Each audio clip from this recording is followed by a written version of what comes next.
The chisel's bite into the waiting marble was a sound Erin knew better than her own name, a sharp, crystalline song that spoke of order being hewn from stubborn resilience. Dust, fine as myth, hazed the air of her Kressa workshop, settling like a ghostly shroud on her dark, intricately braided hair and the utilitarian leather apron that shielded her tunic. Outside, the relentless Aegean sun blazed, transforming the whitewashed walls of the island city-state, clinging to its volcanic acropolis, into facets of blinding light. But here, within the cool, shadowed sanctuary of her meticulously organized space, Erin perceived only the silent, intricate ballet of stress and support, the profound, unspoken language of stone.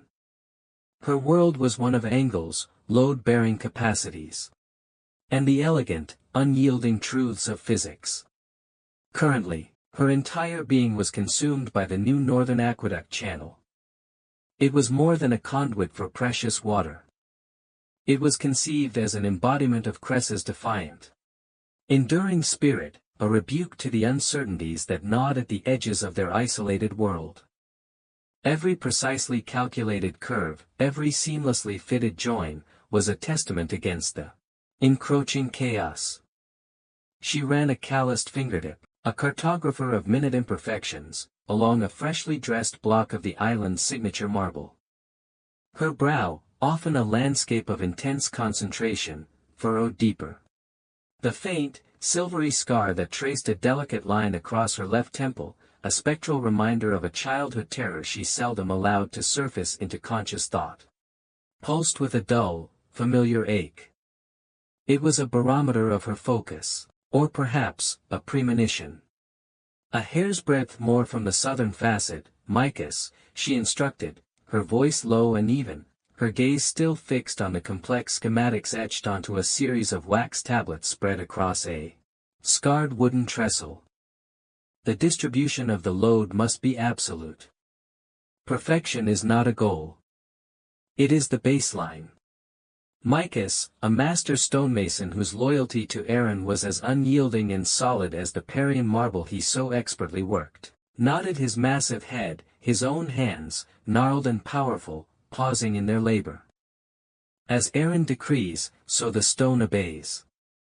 Perfection it shall be. Perfection was indeed a demanding, unforgiving mistress. Kressa, a proud jewel perched on its volcanic throne off the Lycian coast, had carved its survival from the sea and stone for countless generations through a precarious alchemy of astute diplomacy, the formidable natural bastions of its narrow, treacherous harbor and sheer, unscalable cliffs, and the unparalleled skill of its artisans. For the past decade, a significant measure of that vital skill, that innovative spirit, had flowed from Erin's brilliant, restless mind and capable hands. She had painstakingly rebuilt the storm-battered Great Sea Wall, a bulwark against the Aegean's winter furies. She had designed the new civic granary, a marvel of engineering impervious to insidious damp and voracious vermin. And she had traced the intricate, cunning lines for new fortifications that allowed Kressa's ruling council of elders to feign a sounder sleep. Each completed project was a hard-won victory against the relentless tide of entropy. A small, defiant piece of permanence wrested from a terrifyingly mutable world. A familiar shadow, soft as owl's flight, fell across her meticulously rendered tablets. Still coaxing eternal verities from mute stone, daughter. Erin looked up, the intense focus in her sea storm gray eyes softening almost imperceptibly. Lycos, her adoptive father, her mentor, and Kressa's former, much-revered master builder, stood framed in the sunlit archway of the workshop.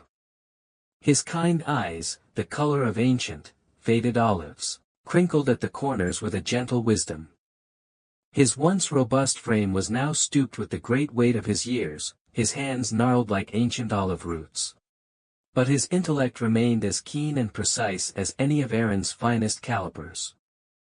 He had found her, a small, silent, dust-covered child pulled from the choking rubble of a collapsed temple during a forgotten earth tremor, the genesis of her scar, The cataclysmic event that had irrevocably birthed her consuming obsession with structural integrity, with defying the very Earth's treachery.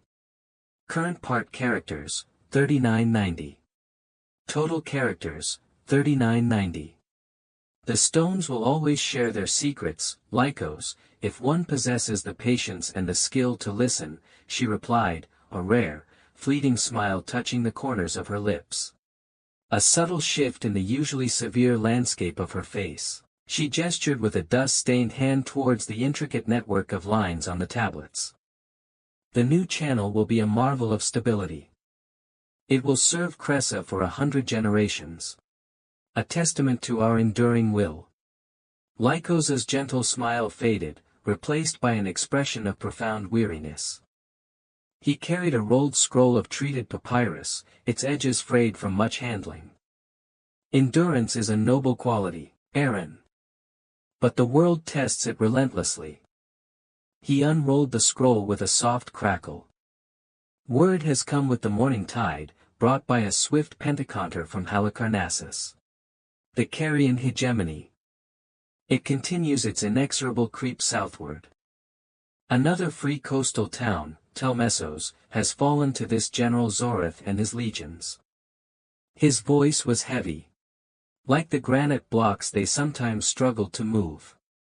Aaron's own fleeting smile vanished as if snatched by a cold wind. The Carian hegemony.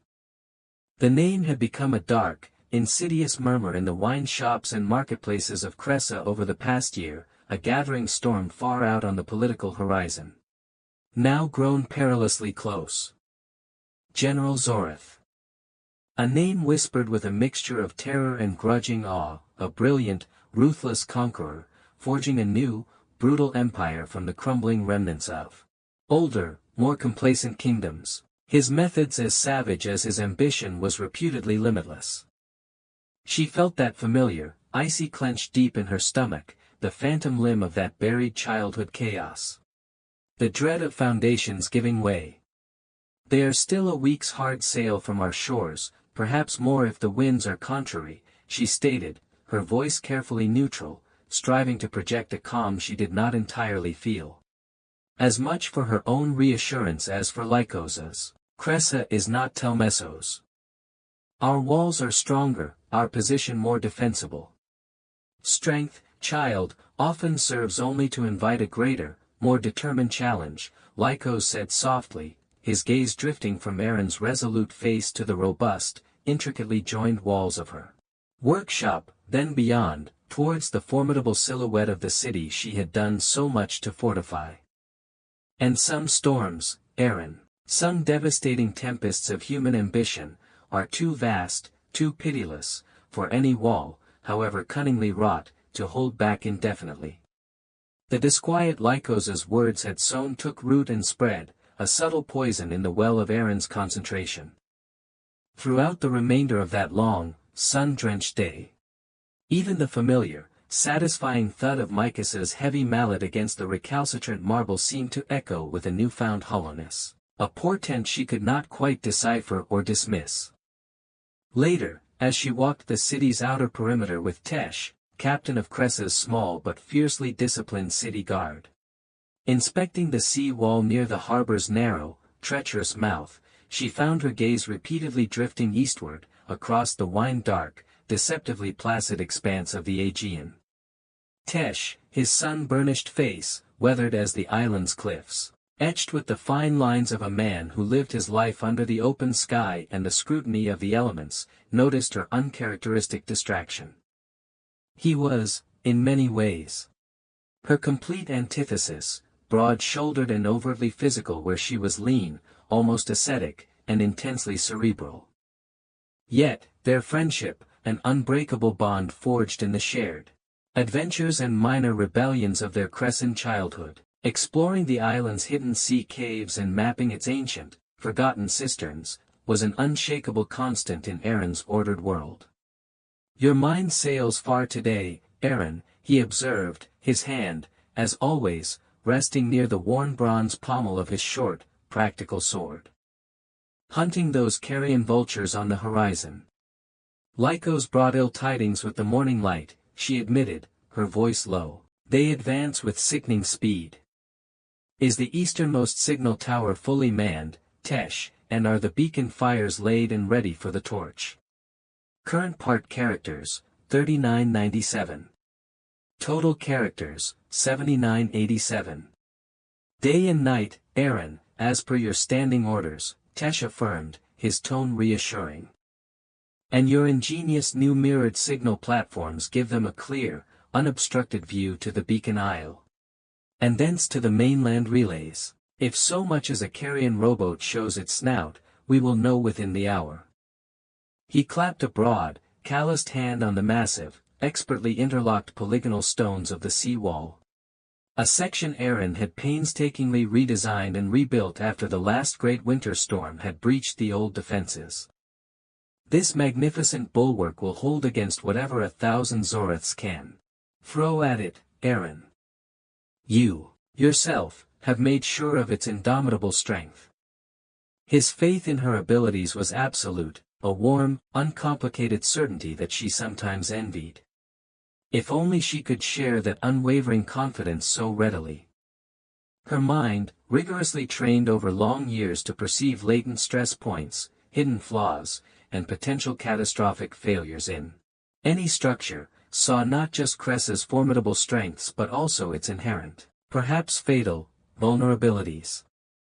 An island, however well fortified by nature and human ingenuity, was still, ultimately, an island. Its resources were finite, circumscribed. Its primary access point, the narrow, rock-strewn harbor, was defensible, yes, but also a potential bottleneck, a single point of failure. The cliffs, while imposing and sheer in most places, were not uniformly unscalable to determined, well-equipped men. Strength is not merely inherent in the stone, Tesh, or in the cleverness of the design, she said quietly, her gaze still fixed on that empty, eastern horizon, a canvas upon which her anxious mind painted unwelcome visions of approaching sails. It resides equally in our preparedness, in our vigilance, in our capacity to anticipate what the other side, the besieger, might attempt. We must think like Zorith, if we are to defy him. And what, in your estimation, does the mind of this carrion wolf, this Zorith, contemplate when he thinks of Kressa? Tesh's eyes, the clear, unwavering blue of a high summer sky, were fixed intently on her face, seeking the reassurance her calculations usually provided. Aaron frowned, the scar on her temple pulsing faintly. He is not merely a plunderer, Tesh. He is an empire builder. Such men do not nibble at the edges. They seek to devour, to assimilate, to control. If he comes for Kressa, he will come for all of it, our port, our trade routes, our skilled artisans. She paused, a colder knot forming in her stomach. And he will have conducted his reconnaissances. He will know of Kressa's reputation for advanced engineering. The unspoken, deeply personal implication hung heavy in the salt-laden air between them. He would know of her, Aaron, the master builder. He might even consider her the city's most valuable spoil. The Council of Elders, Kressa's governing body of 10, chosen by lot and civic standing, convened in their traditional chamber beneath the ancient, brooding citadel. The mood within the cool, stone-vaulted room was a discordant symphony of barely suppressed fear and artificially inflated bluster. Orso, a corpulent merchant whose considerable fortune depended entirely on Kressa's hitherto unrestricted access to the Aegean sea lanes, his face slick with nervous perspiration, argued with a desperate passion for immediate appeasement, for a substantial tribute, for any concession that might persuade the rapacious Zorith to turn his predatory gaze elsewhere. What realistic chance have we, he lamented, his voice cracking. Look at the fate of Telmessos, of Astapalea. To resist is to condemn ourselves, our wives, our children, to a brutal, meaningless slaughter. Aaron, even your genius cannot defy an armada that darkens the sea. Others among the elders, their pride perhaps pricked by Orso's panicked pragmatism, spoke with theatrical fervor of Kressa's long and unblemished history of fiercely guarded independence, of the divine protection afforded by Hestia Kressa, the city's hearth goddess and eternal guardian. They invoked the spirits of their heroic ancestors, conveniently forgetting the many occasions when Kressa had survived not through valor, but through astute, often costly, diplomacy. Current part characters, 3978. Total characters, 11965.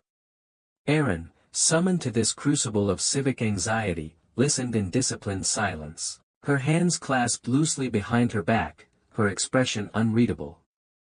She had seen this before, this oscillation between terror and bravado in men unaccustomed to existential threats.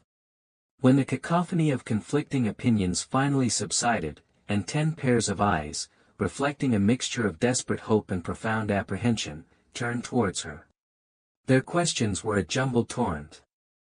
Could her meticulously designed defenses truly hold against Zoratha's legendary siegecraft? Could Kressa, with its limited manpower and finite resources, realistically withstand a prolonged, determined assault? Kressa's walls are the strongest in the southern Aegean, Erin stated, her voice calm and measured, cutting cleanly through the lingering echoes of their debate. The faint tremor in her hands was known only to her. Our harbor, as you know, is a natural fortress, and I have overseen further enhancements to its defenses. The new diversion channels ensure our primary cisterns are nearly at capacity. She did not elaborate that nearly full, under the strain of a true siege, was a far cry from limitless. But General Zorath is not some common pirate chieftain, to be bought off with a few talents of silver or scared away by a defiant raising of our standards. He comes for dominion. For lasting conquest. If, or rather when, he lays siege to Kressa, it will be a contest not merely of arms and armor, but of engineering skill, of strategic foresight, of unyielding will against unyielding stone. Her gaze, intense and unwavering, swept over their anxious faces, lingering for a moment on Orso's perspiring brow. And our will, venerable elders, must prove to be as indomitable as the marble of our foundations. Her words, devoid of rhetorical flourish but freighted with the undeniable weight of her expertise and a quiet, steely conviction, seemed to momentarily inject a measure of resolve into their flagging spirits. For now, at least, the talk of appeasement subsided. The official, undeniable warning of imminent doom came not from a returning scout or a panicked merchant vessel, but from Elara, the young, unassuming priestess of Hestia Kressa. During a solemn public rite intended to divine the prospects for the coming olive harvest, she had suddenly cried out, her slender body becoming rigid, her eyes rolling back to show only the whites. Her voice, usually soft and melodic as the temple wind chimes, dropped to a guttural, resonant rasp that sent shivers of primal fear through the assembled citizenry. The bronze eagle circles, its shadow vast and cold, she had cried, her arms outstretched as if warding off some unseen horror. Its shadow falls upon the shining stone, it seeks the shaper, the mind that binds the earth and water, beware the tribute paid in chains, beware the poisoned gift of a hollow. Fleeting peace, Kressa's heart, the sacred flame, must beat with its own untamed fire, or it will not beat at all. She had then collapsed, caught before she struck the ancient worn paving stones by 2 temple attendants. The shining stone was Kressa's poetic epithet, an homage to the brilliant, sun-reflecting marble of its cliffs and quarries. The shaper, the mind that binds. Erin felt the collective weight of every eye in the crowded temple square turn inexorably towards her. Elara's prophecy, stark and terrifying, had named not just the threat, but also, it seemed, its primary target.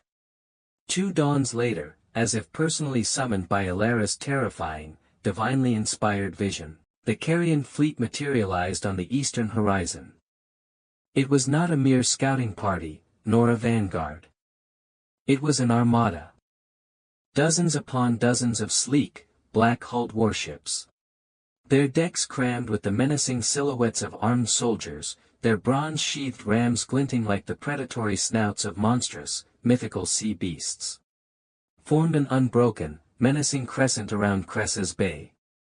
They moved with the chilling, disciplined precision of a single, malevolent, perfectly coordinated organism.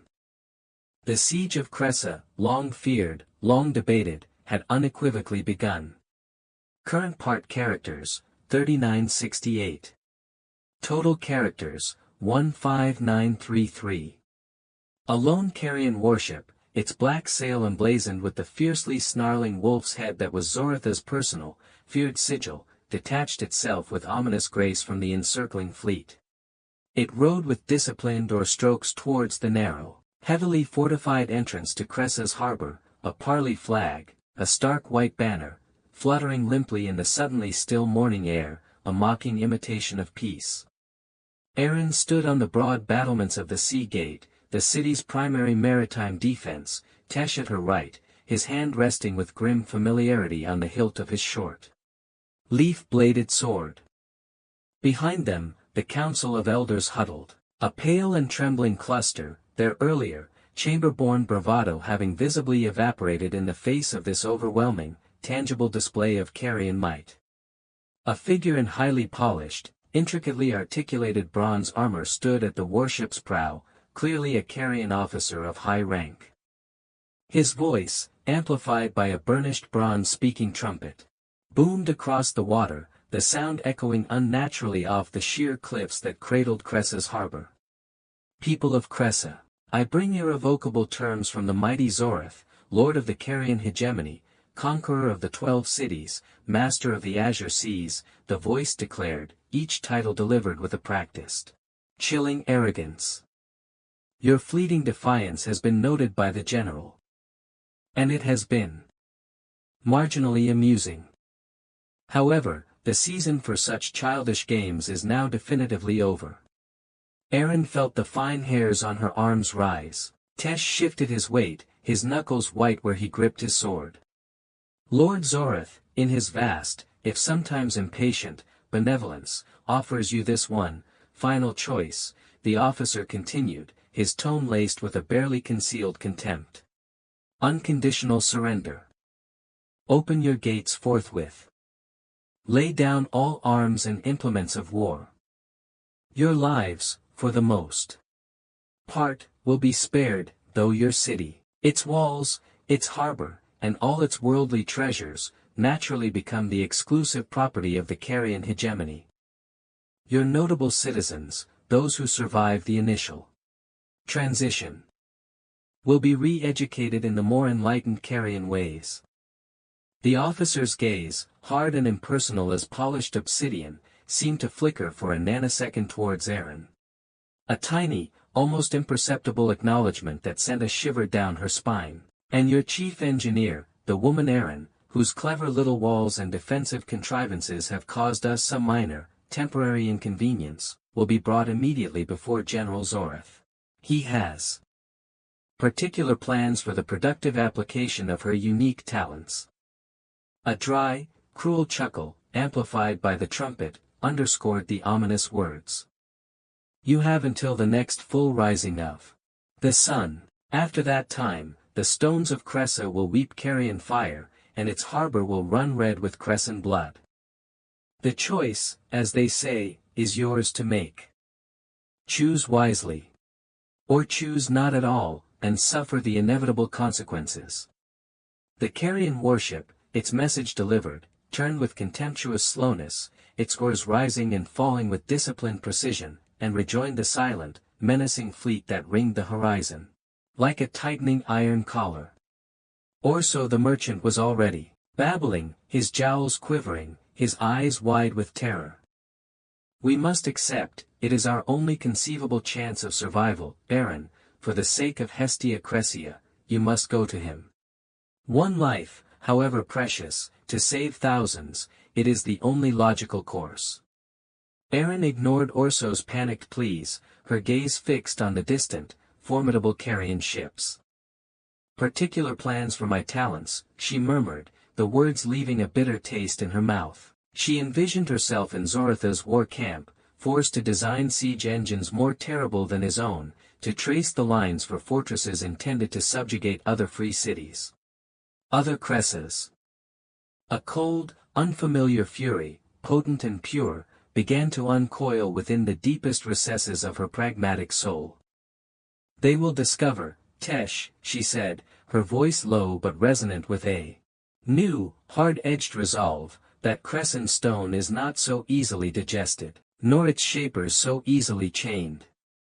"We fight," Tesh said, his voice a simple, unwavering statement of fact, his eyes on hers, reflecting her own newfound, if desperate, determination. Current part characters, 3998. Total characters, 19931. The council, caught between Orso's panicked pragmatism and Aaron's cold, unyielding defiance, eventually found a sliver of its long-lost Crescent courage. Perhaps it was the sheer arrogance of Zoratha's terms, or the quiet, steely conviction in Aaron's eyes, or simply the dawning realization that submission offered only a slower, more humiliating demise. The rejection was delivered not through envoys or shouted words, but by the solemn, defiant raising of Kressa's ancient, seldom-seen battle standard, a fiercely stylized sea griffin, its talons outstretched, its beak open in a silent scream of challenge, above the highest tower of the Acropolis. It was a small gesture against an overwhelming force, but it was Kressa's own. Zoratha's response was as swift and brutal as Aaron had anticipated. The bombardment began before the sun had fully cleared the eastern horizon, its golden light still struggling to pierce the morning mists.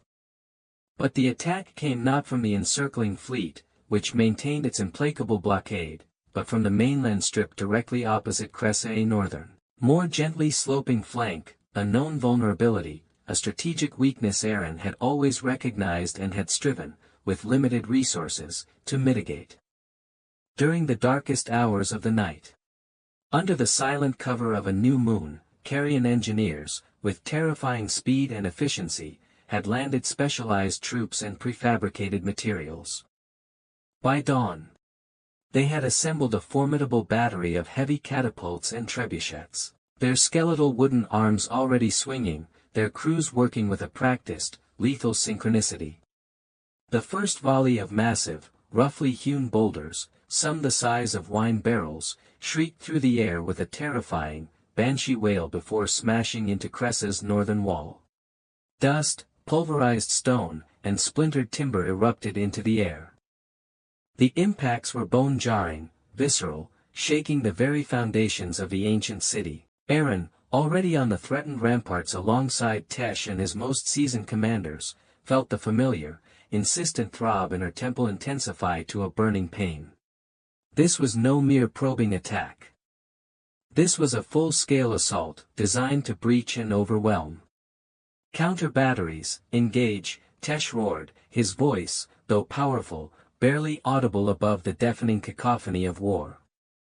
"Archers, suppress their crews, target the engines."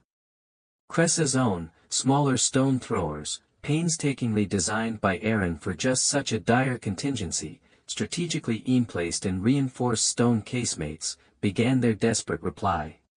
But they were significantly outranged, their projectiles lighter, their power insufficient to match the Carian behemoths. For every Carian catapult they managed to momentarily damage or briefly silence with a lucky hit, two more seemed to take its place, their deadly rhythm unbroken. The northern wall, though constructed of massive, intricately interlocking polygonal stones by Kressa's ancestors, a testament to their legendary masonry skills, began to show the brutal strain. Ugly, spidery cracks appeared in the ancient stonework. Crenellated merlons, once proud and defiant, shattered under the relentless impacts, cascading down in showers of lethal debris. Aaron, her face already a mask of fine stone dust and grim concentration, moved with a preternatural calm along the shuddering wall, directing the frantic efforts of her repair crews. Her engineers' eye instantly identifying the weakest points, the sections under the most critical stress. Her mind, a furious, high-speed engine of calculation and counter-calculation. Processed the trajectories of incoming missiles, the structural integrity of threatened bastions, the optimal deployment of her limited resources. She had, in her more pessimistic moments, anticipated this very scenario. The northern wall, she knew, was in some ways a sacrificial lamb, a decoy. When the outer facing finally crumbles, Tesh, she yelled to her captain over the continuous roar of battle, her voice hoarse but clear, they will find not a breach, but a second skin of reinforced earth and timber, and if they pierce that, they will find a third, we make them bleed for every handspan of crescent stone they dare to touch. Current part characters, 3991. Total characters, 23922. The ensuing days resolved into a nightmarish, relentless cycle of brutal destruction and increasingly frantic, desperate repair. Zoratha's engineers, Aaron had to grudgingly admit, were masters of their destructive craft. They varied the trajectory and intensity of their missile barrages with chilling precision, systematically targeting specific sections of the northern wall, to create concentrated points of weakness, then suddenly shifting their focus to other areas, seeking to create multiple, simultaneous breaches or simply to wear down the crescent defenders' morale. Through sheer, unending pressure and the impossibility of predicting their next move. Flaming projectiles, large bundles of oil-soaked rags and pitch-coated reeds, arced continuously into the city. Trailing plumes of greasy, black smoke. Some thudded harmlessly against the resilient stone of the main fortifications, but many others found purchase on the densely packed wooden rooftops and market stalls of the lower town, igniting stubborn, spreading fires that forced Aaron to divert precious manpower and dwindling water resources from the walls to firefighting efforts. Aaron herself seemed to live on the walls, a whirlwind of focused energy. She snatched sleep in brief, uneasy, dream-haunted snatches in a sheltered alcove behind a reinforced Merlin. Her mind still racing with calculations even in exhaustion. Her dreams were a chaotic tapestry of thundering, falling stone, the tortured screams of the dying, and the remembered, crushing weight of the temple collapse from her childhood. She ate when Lycos or Tesh physically pressed food, usually a piece of stale, hard bread and a few dried olives, into her hands, barely tasting it, her entire being consumed by the struggle to maintain the integrity of her defenses. The constantly shifting, complex equations of structural stress and dynamic counter-stress. She devised new types of timber bracing, ingeniously angled to deflect glancing blows from the carrion missiles, and instructed her exhausted crews to fill newly damaged sections of the wall with a mixture of rubble, broken pottery, and a quick-setting mortar made from Kressa's unique volcanic ash, a traditional building secret that now served as a desperate, life-saving expedient. Her dedicated builders, led by the indefatigable, grime-covered Micas, worked with a grim, almost suicidal heroism, patching breaches and shoring up crumbling bastions under a continuous, lethal hail of carrion missiles. Their unwavering faith in Aaron's genius seemed to be their only shield against the pervasive despair that gnawed at the city's spirit. More than once, Aaron herself was mere inches from instant, violent death as massive boulders exploded nearby, showering her with razor-sharp splinters of stone and the acrid, choking smell of pulverized rock and ignited pitch. The pale scar on her temple seemed to have become a permanent, burning fixture, a constant, throbbing reminder of her own vulnerability and the fragility of all man-made structures against overwhelming, brutal force. Lycos, his gentle face etched with ever deeper lines of sorrow and concern, visited her daily on the walls, a silent, stooped figure amidst the chaos. He brought her carefully hoarded, clean water in a small clay flask, sometimes a piece of rare dried fruit. His presence a small, quiet anchor of sanity in the surrounding madness. "The city bleeds, Aaron," he said one smoke-filled evening, as they stood together watching ravenous fires consuming a densely populated section of the lower artisans' quarter. "It bleeds not just stone and timber, child, but spirit, hope. Spirit can be rekindled, Lycos, if the will remains, Aaron retorted, her voice hoarse from shouting orders and inhaling smoke, though the words felt increasingly hollow even to her own ears. Stone, once shattered, takes much longer to mend. We must hold the stone. The stone is Kressa. And if the stone holds, Lycos asked softly, his ancient eyes reflecting the distant, destructive flames, but there is no Cressan spirit left to inhabit it, to give it meaning. What then, Aaron, what then? Aaron had no answer for his gentle, devastating question. She only understood the cold, hard mathematics of load-bearing capacities, the critical angles of effective defense. The increasingly desperate calculus of sheer survival. Current part characters, 3997. Total characters, 27919. Zorath, across the narrow strait, was clearly not idle.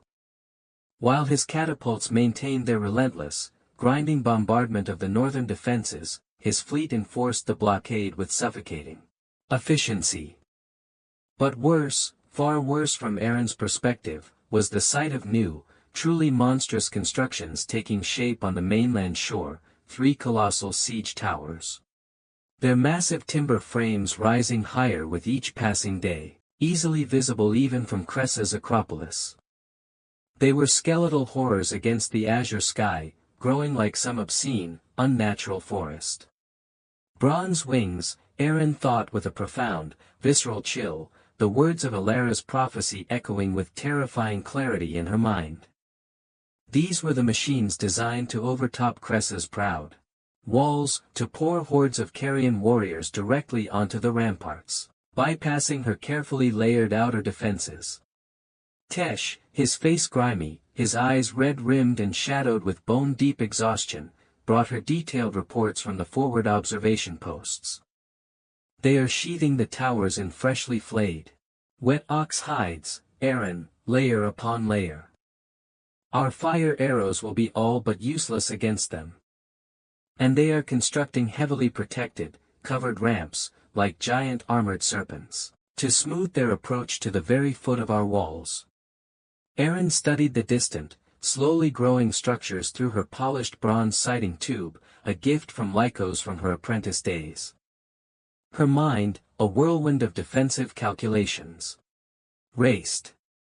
Conventional fortifications, however strong, would not stop such meticulously engineered behemoths if they reached the walls. She needed something more, something radical, something unexpected. Her gaze, sweeping across the formidable northern cliffs below the city wall, the sheer, almost vertical drop to the churning, white-capped sea, suddenly sharpened. An idea, desperate, dangerous, and terrifyingly audacious, began to form in the deepest, most pragmatic recesses of her mind. An idea that involved not just the meticulous art of building, but its equally precise, and far more perilous, inverse, the controlled, catastrophic art of unbuilding. An idea that made the very blood run cold even in her own calloused veins, for it spoke of sacrificing a part of Kressa to save the whole. The city's precious resources were dwindling at an alarming rate. The constant, high-intensity repairs to the northern wall consumed vast quantities of scarce timber and quarried stone. The meticulously managed granaries were emptying with visible speed. Orso the merchant, his face a mask of barely contained panic, and his growing faction of peace at any price advocates, grew bolder, more strident in their public complaints. Their hushed whispers of surrender and appeasement in the marketplaces and wine shops turned into open, desperate calls for Aaron to negotiate with Zorath, to offer herself as the price for Kressa's survival, as the Carian general had so arrogantly demanded. Her stubborn pride will be Kressa's funeral pyre, Orso shouted one morning in the agora, his voice cracking with fear and fury, until Tesh's weary guardsmen, their own patience worn thin, forcibly silenced him and dragged him away.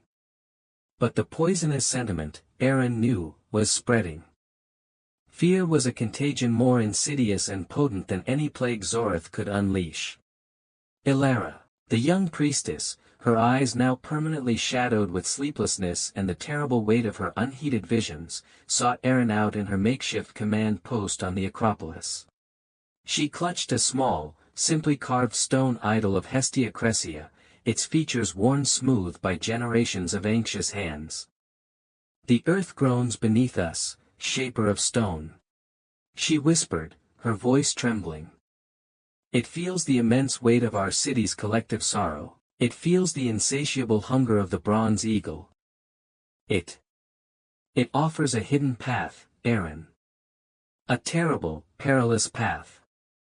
A path of breaking to preserve what is most sacred." Aaron looked at the young priestess, at the almost unbearable intensity in her gaze. A path of breaking. It was as if Alara, in her divinely touched innocence, had somehow peered into the nascent, terrifying, and morally fraught contours of Aaron's own unspoken, desperate plan. Current part characters, 3993. Total characters, 31912. The Carian siege towers, when Zorith finally deemed them battle-ready, were even more formidable, more terrifyingly engineered, than Aaron's worst nightmares had envisioned. They crawled forward from the mainland staging area on massive, groaning rollers, laboriously pushed and pulled by thousands of straining Carian laborers and teams of yoked oxen, all protected by a mobile shield wall, a testudo, of heavily armored Carian warriors. Their approach towards Kressa's northern cliffs was agonizingly slow, a ponderous, inexorable advance, but it was chillingly relentless. Kressa's remaining stone throwers, their crews working with frantic, desperate energy, pummeled the advancing behemoths. But the layers of wet, uncured ox hides proved remarkably effective at deflecting or extinguishing the fire darts, and the sheer, monumental mass of seasoned timber absorbed the impacts of Kressa's smaller, less potent boulders with contemptuous ease. Aaron stood on the northern ramparts, a small, solitary figure of intense concentration against the vast, dramatic backdrop of impending battle, her heart a cold, heavy stone in her chest. Her audacious, desperate countermeasures were in place, but they were a terrifying gamble, a throw of the dice against a master of the game. She had identified the most geologically unstable sections of the formidable cliff face directly beneath the anticipated final approach paths of the Carian towers. For weeks, working in conditions of utmost secrecy, Mycus and her most trusted, discreet miners, men whose loyalty to Aaron was absolute, who would follow her into the very jaws of Hades, had been painstakingly, perilously honeycombing these critical sections from within a series of hidden, ancient sea caves at the cliff base. They had drilled and chiseled with tireless precision, creating strategically placed, deliberate weaknesses, packing them not with conventional explosives. Kressa possessed none so powerful or predictable, but with meticulously engineered timber supports, designed to be collapsed sequentially, catastrophically, triggering a controlled, or at least semi-controlled, rockslide of monumental proportions. It was a monstrous, chilling perversion of her builder's sacred art. To employ her profound, intimate knowledge of stress dynamics, of fracture mechanics, of the Earth's hidden fault lines. Not to create structures of enduring beauty and utility, but to unleash chaos, to bring about utter, devastating destruction. The first of Zorith's towers, the largest, a true leviathan of timber and iron which the Crescent defenders had grimly nicknamed World Shaker, reached the very base of the cliffs directly below Aaron's position. Its massive, counterweight drawbridge, a bridge to Kressa's doom, began to lower with ponderous, inexorable slowness towards the ramparts. Carian archers and javelin men, crowded onto its upper platforms, unleashed a murderous, preparatory storm of missiles. "Now, Tesh, signal them now," Aaron yelled, her voice, though strained, cutting through the deafening cacophony of battle, a thin thread of command in a maelstrom of impending violence. Tesh, positioned with a series of colored signal flags on a slightly lower, exposed bastion, his face a grim mask of resolve, relayed Aaron's order with swift precision. Far below, unseen in the dark, Wave-battered sea caves at the cliff's foot, Micas's dedicated team would now be knocking out the first critical sequence of precisely placed support timbers, initiating the carefully orchestrated collapse. For a long, heart-stopping moment, nothing happened. The carrion drawbridge, a monstrous wooden tongue, touched Kressa's wall with a jarring thud. Heavily armored carrion warriors, howling their guttural war cries, began to surge across it. Erin's breath caught in her throat, a painful, suffocating knot of anxiety. Had she miscalculated? Had her understanding of the cliff's geology been flawed? Had Kressa's ancient, stubborn stone refused her terrible, desperate command? Then, a low, grinding, resonant groan, a sound of immense, tortured pressure, echoed from the very depths of the rock beneath their feet. The ground beneath the advancing world shaker trembled, then lurched violently. A vast section of the cliff face, hundreds, perhaps thousands, of tons of rock and impacted earth, visibly sagged, tearing away from the main massif with a sound like the sky itself ripping apart, a sound that was both a roar and a scream. It did not fall cleanly. It cascaded, a thundering, unstoppable avalanche of stone, debris, and uprooted trees, directly onto the prepared path and foundation of the carrion siege tower. Current part characters, 3,994. Total characters, 35906. The world shaker, its immense weight caught by the sudden, catastrophic shift in its carefully prepared foundation and buried under the tons of thundering, falling rock. Tilted precariously, groaned a death agony of tortured, splintering timber, and then, with a horrifying, slow-motion inevitability, began to topple sideways, away from Kressa's wall. Crashing with devastating force down the lower, jagged slopes of the cliff in a ruinous, protracted collapse. It took its entire carrion crew, hundreds of men, screaming or silent, with it into the churning, debris-filled waters below.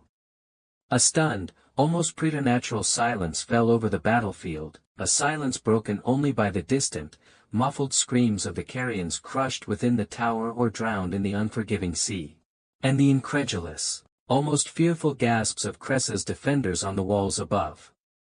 One of Zoratha's monstrous engines of destruction was annihilated. But two more were still methodically, relentlessly advancing. Zorath, observing the unfolding catastrophe from his fortified command post on the mainland shore, visible to Eren through her bronze sighting tube, showed no discernible emotion. His posture remained ramrod straight, his expression implacable. But Eren could imagine the cold, calculating fury that must be churning behind those remote, obsidian eyes. He would not be so easily deterred by what he might perceive as a fluke, a lucky break for Kressa, perhaps even an act of some minor, interfering local deity.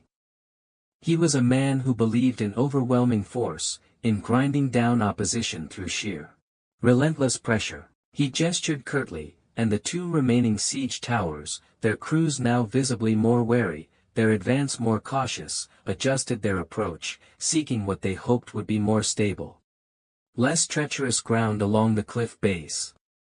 Eren had anticipated this maneuver.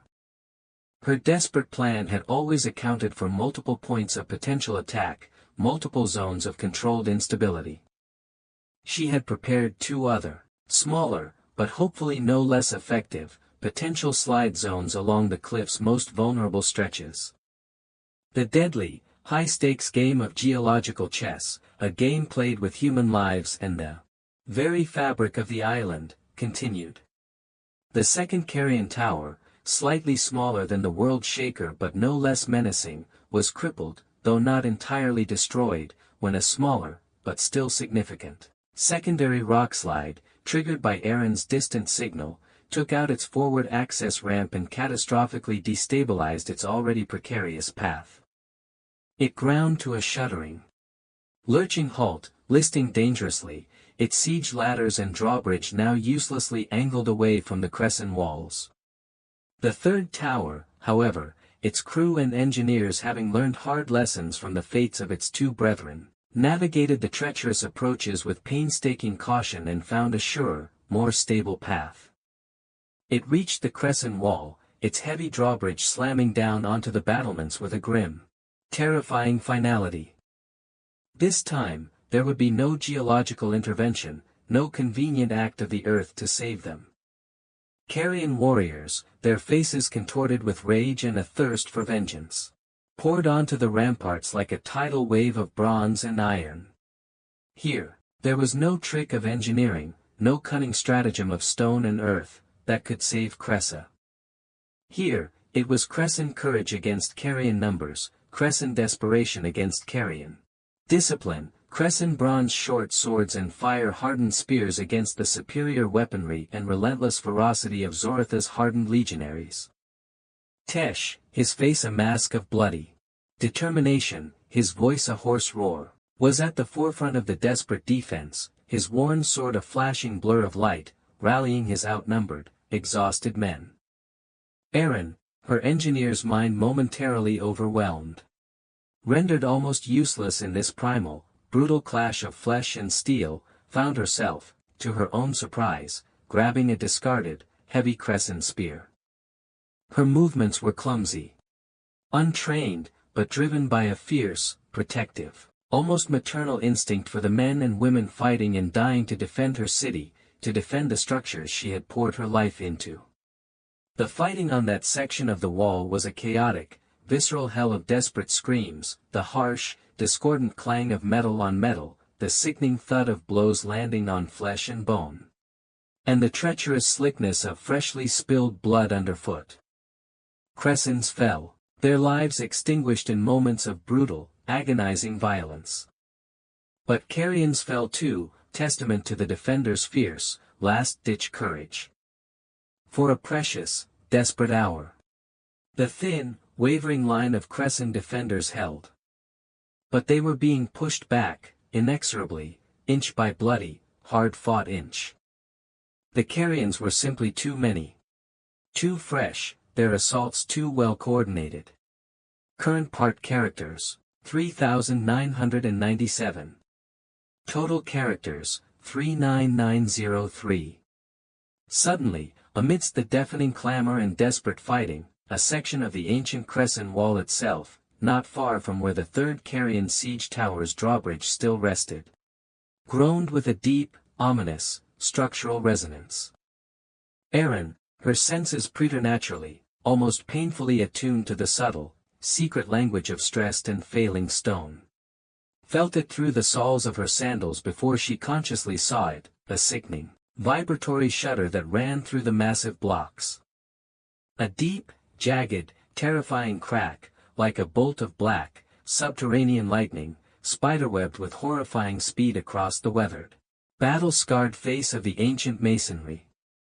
The decades, perhaps centuries, of subtle, imperceptible weakening from past earth tremors, the relentless, cumulative punishment of Zoratha's catapult bombardment over the preceding weeks, and now, the intolerably concentrated weight and constant, jarring vibration of the Carrion siege tower and the intense, close-quarters fighting on the ramparts above, had finally found a fatal, unyielding flaw in the venerable stonework.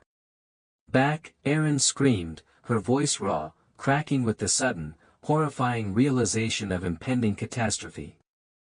Tesh, get your men back, the wall. The wall is going to fail.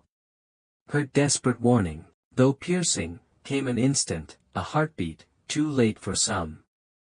With a sound like the sorrowful, weary sigh of a dying giant, then a deafening, grinding roar that momentarily drowned out even the clamor of battle, a 30-foot section of Kressa's proud, ancient northern rampart, a bastion that had stood defiant for generations, collapsed inwards, not outwards. It took Crescent defenders and Carrion attackers alike, locked in their death struggles, crashing down into the narrow, crowded streets of the city below in a horrific, thundering cascade of multi-ton stone blocks, shattered timber, choking dust, and broken, screaming human bodies. Through the newly formed, ragged breach, a gaping, bleeding wound torn into Kressa's flank, those Carrion warriors who had not been caught in the catastrophic collapse let out a guttural, triumphant howl and began to pour, like a relentless, murderous tide, into the city proper. The final line of defense had been broken.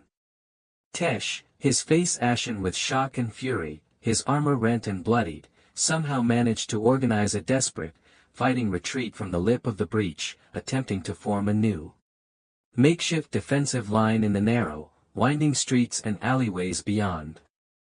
Erin, her spear lost in the chaos, her hands scraped raw, found herself alongside Micus and a handful of her surviving, equally dazed builders. They wielded their heavy stonemasons' mallets and iron crowbars not for their intended purpose of construction, but as crude, desperate weapons of last resort against the encroaching Carian legionaries. The precise, ordered, and analytical fortress of Erin's mind threatened to shatter under the sheer, overwhelming onslaught of this primal chaos. This was the antithesis of everything she believed in, everything she had striven for. The chaos she had fought her entire life. Her entire career, to hold at bay, to contain, to order. And it was now undeniably inside her walls, rampaging through the heart of her beloved city. The pale scar on her temple burned like a freshly inflicted brand. The long suppressed, fragmented memory of the collapsing temple of her early childhood, the choking dust, the terrifying screams, the crushing, suffocating weight of falling stone, the feeling of being buried alive, overwhelmed her with the force of a physical blow.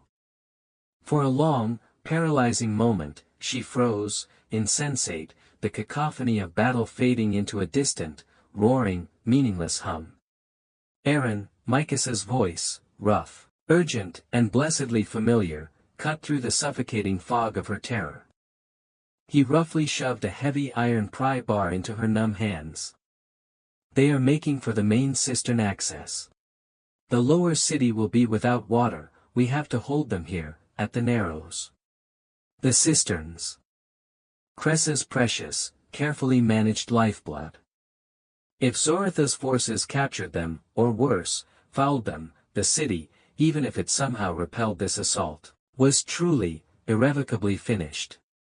The pragmatic, resourceful engineer within her, that core part of her being that always, instinctively, sought a structural solution. However desperate, flickered back to stubborn life. She looked at the narrow, twisting alleyway ahead, the Narrows, as it was known, the main artery leading towards the city's primary cistern complex. It was a natural bottleneck. A place where a determined few, even exhausted and poorly armed, could perhaps hold off many, if only for a precious, fleeting while. Current part characters, 3989. Total characters, 43892. Barricade, Erin yelled, her voice hoarse, cracking, but imbued with a sudden, desperate authority that cut through the surrounding panic. Use anything you can find. Overturn market stalls, heavy storage amphorae, loose paving stones from the street. We make this alleyway their tomb. The next few hours were a disjointed, nightmarish blur of brutal, close quarters, street-to-street fighting, a desperate, primal struggle for survival in the labyrinthine heart of a dying city. Erin, Micus, and their small, incongruous band of artisan warriors, fighting alongside Tesh's few remaining, utterly exhausted guardsmen, fought with the unthinking, ferocious fury of cornered wolves. Erin, her movements surprisingly agile, almost feral, her body remembering the childhood explorations of these same streets, used her intimate, unparalleled knowledge of Kressa's intricate network of winding alleyways, hidden passages, and sudden cul-de-sacs to direct ambushes, to create fleeting diversions, to lead her small group in a series of desperate, strategic retreats, always aiming to slow the Carian advance, to buy precious, bloody minutes. She was no trained warrior, her skills with a weapon rudimentary at best, but she knew her city's ancient bones, its secret sinews, better than any living soul. And she would make Zoratha's legionaries pay dearly for every inch of it they sought to claim. Lycos, to Erin's utter astonishment and profound, heart-stopping dismay, appeared suddenly amidst the swirling chaos of a skirmish near the old weaver's quarter. His frail, stooped body was armed with nothing more than a heavy, metal-bound cylindrical scroll case, perhaps containing Kressa's founding charter or some other priceless historical document, which he swung with surprising, desperate force, connecting with the helmeted head of a Carian soldier who had lunged at him with a raised spear. The soldier staggered back, momentarily stunned. "The city's archives must be protected at all costs," Lycos rasped, his gentle scholar's eyes blazing with a fierce, unexpected, almost righteous fury. "Kressa's memory, its very soul, will not be so easily extinguished by barbarian steel. He was a fragile bastion of defiance, a testament to the enduring power of the spirit against brute force." Even Alara, the young priestess, was there, a small, strangely serene figure moving fearlessly amidst the wounded and the dying. She was not fighting, of course, but she moved with a calm, almost preternatural grace through the pockets of intense violence, offering sips of precious water to fallen Cressans. Binding grievous wounds with strips of her own torn temple robes, her presence a tiny, flickering beacon of an inexplicable calm in the raging, bloody storm of war. As Erin and her small group fought their way past a burning oil merchant's shop, Alara pressed a small, cool, smooth river stone into Erin's bloodied, trembling hand. "Hestia Cressia remembers her own, shaper of stone," she whispered, her voice an almost inaudible breath against the roar of flames and the screams of men. "Even in the deepest, most suffocating darkness, her sacred hearth fire endures." But darkness, both literal and metaphorical, was inexorably falling. Zoratha's forces, despite the unexpectedly fierce resistance in the city's narrow streets, were relentless, disciplined, and overwhelmingly numerous. They had secured the main breach in the northern wall and were methodically, brutally pushing deeper into the city's residential heart. The exhausted Crescent defenders were falling back, street by precious street, towards the Acropolis. The city's ancient, sacred, final sanctuary. The air was thick and heavy, almost unbreathable, with the choking stench of smoke from dozens of burning buildings, the metallic tang of spilled blood, the anguished screams of the dying. And the guttural, triumphant, terrifying shouts of the advancing Carian legionaries. As true night descended, black and suffocating under a sky completely obscured by roiling smoke, a temporary, deeply uneasy lull fell over the ravaged, bleeding city. Zorath, Erin knew with a cold certainty, would be consolidating his hard-won gains, reorganizing his forces, preparing for the final, overwhelming push at dawn to seize the Acropolis and extinguish the last embers of Crescent resistance. Kressa was broken, its proud walls breached and defiled, its once orderly streets a burning, corpse-strewn battlefield. Erin found Tesh near the foot of the main ceremonial steps leading up to the Acropolis. He was slumped wearily against a fallen, intricately carved marble column, his breath ragged and shallow, a fresh, hastily applied, blood-soaked bandage wrapped tightly around his left forearm. His face, barely visible in the flickering, unreliable light from a nearby burning building, was a mask of ingrained grime, dried blood, and utter, bone-deep exhaustion. "We cannot hold them back for much longer, Erin," he said, his voice a hoarse, defeated whisper. "Not for another hour, let alone until dawn. When the sun rises." He did not need to finish the sentence. Erin looked up at the imposing silhouette of the Acropolis, its ancient, sacred stones stark and defiant against a smoke-choked, starless, oppressive sky.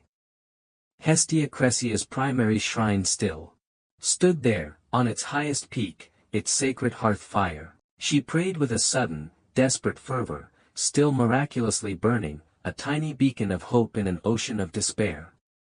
An idea, a thought so monstrous, so audacious, so utterly desperate that it bordered on sacrilegious madness, born of Alara's cryptic, unsettling words about the very earth groaning in sympathy with Kressa's agony.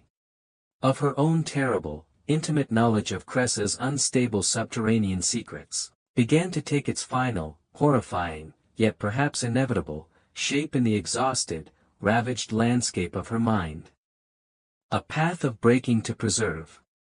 She thought, with a sudden, chilling clarity, of the complex, dangerous network of ancient, uncharted lava tubes and inherently unstable geological fissures that lay directly, precariously, beneath the Acropolis itself, a profound structural flaw that Kressa's original founders had either been unaware of, or had consciously chosen to build over, trusting in their gods, their formidable masonry skills, and perhaps, sheer Cressan stubbornness. A flaw Erin herself had rediscovered during her obsessive childhood explorations, had meticulously, secretly mapped, had always, in the deepest recesses of her engineer's mind, profoundly feared. Perhaps, Tesh, Erin said slowly, her voice so low, so devoid of inflection that her captain had to lean closer, his own breathing momentarily stilled, to hear her above the distant crackle of flames and the faint, mournful cries of the wounded. Perhaps General Zorith and his legions will not reach the sacred precincts of the Acropolis by dawn. Perhaps the very earth of Kressa, our great mother Hestia, will claim him, and his ambition, first. Tesh stared at her, his weary, bloodshot eyes widening in dawning, uncomprehending horror. Erin. No. By the gods, you would not. You could not. The Acropolis. It is the very heart, the sacred soul of Kressa. It is. It is everything that we are. Erin's face, half lit by the hellish, flickering glow from the burning city below, was an unreadable, sculpted mask of stone and shadow. What worth is a heart, Tesh? She asked, her voice flat, devoid of all emotion, if the body that houses it is already irrevocably dead, already carrion for wolves. Current part characters, 3997. Total characters, 47889. Before the false dawn could even begin to dilute the oppressive, smoke-filled blackness of that terrible night, Erin moved like a wraith, a silent, purposeful shadow. Through the ravaged, corpse-strewn, and eerily silent streets of her dying city.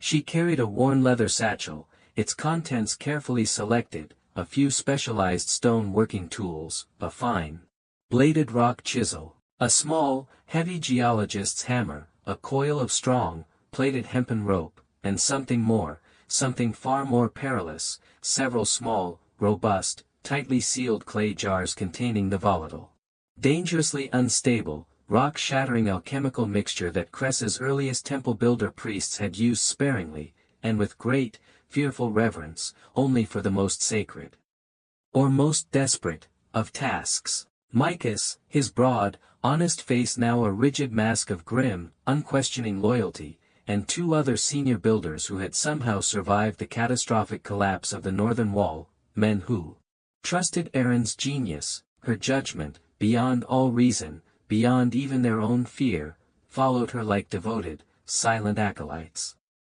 Tesh knew of her desperate, unthinkable plan. Erin had laid it out for him in stark, unsparing detail in the brief, hushed moments before she departed.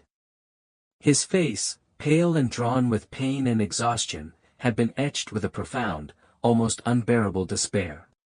But he had not tried to stop her.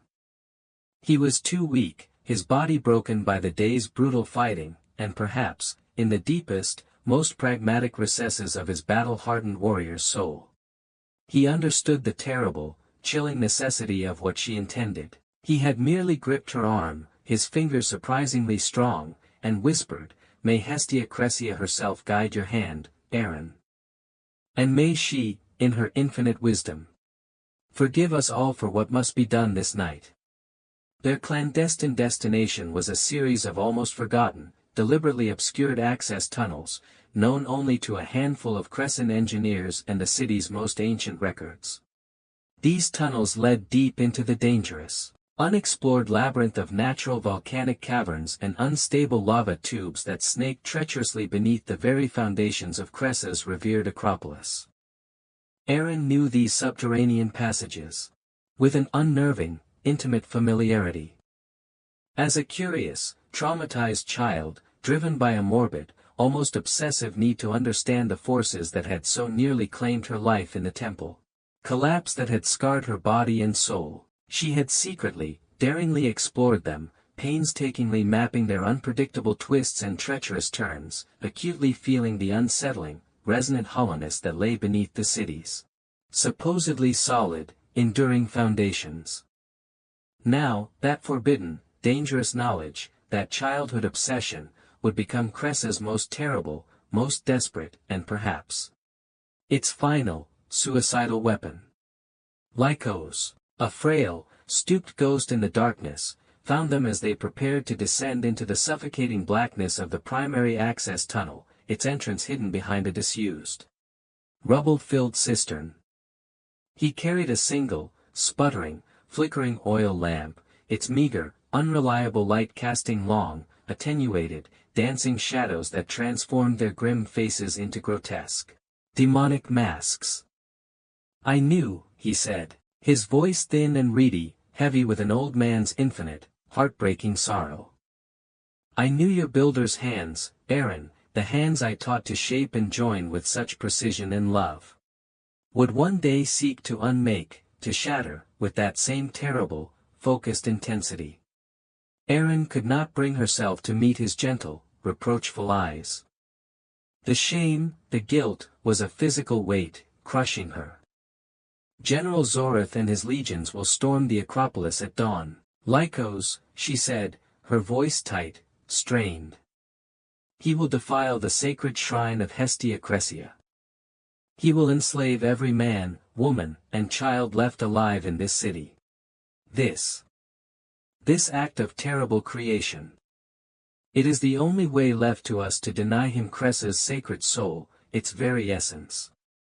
"And what of Kressa's broken body, Aaron?" Lycos gestured with a trembling hand to the smoldering, ravaged city around them, to the few terrified, exhausted civilians huddled in the deeper, supposedly safer cellars, blissfully, mercifully unaware of the even greater doom being meticulously prepared beneath their very feet. "What of their innocent lives? Will they thank you for this?" Salvation. Current part characters, 3998. Total characters, 51887.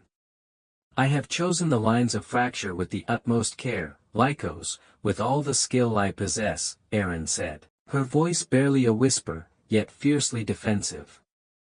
"The primary collapse will be directed. As much as such an elemental, catastrophic event can ever be truly directed by mortal hands. It will consume the Acropolis itself, its sacred structures, its ancient foundations. And it will take the steep, treacherous slopes immediately surrounding it, the very slopes where Zorith will inevitably mass his troops for their final, triumphant assault. Most of the lower residential areas, the heart of our civilian population. They should be spared the worst of the direct, cataclysmic fall." She paused. The unspoken caveat hanging heavy in the suffocating air. "But the tremors, Lycos. The shock waves through the island's bedrock. I cannot predict, I cannot guarantee the full extent of the collateral devastation."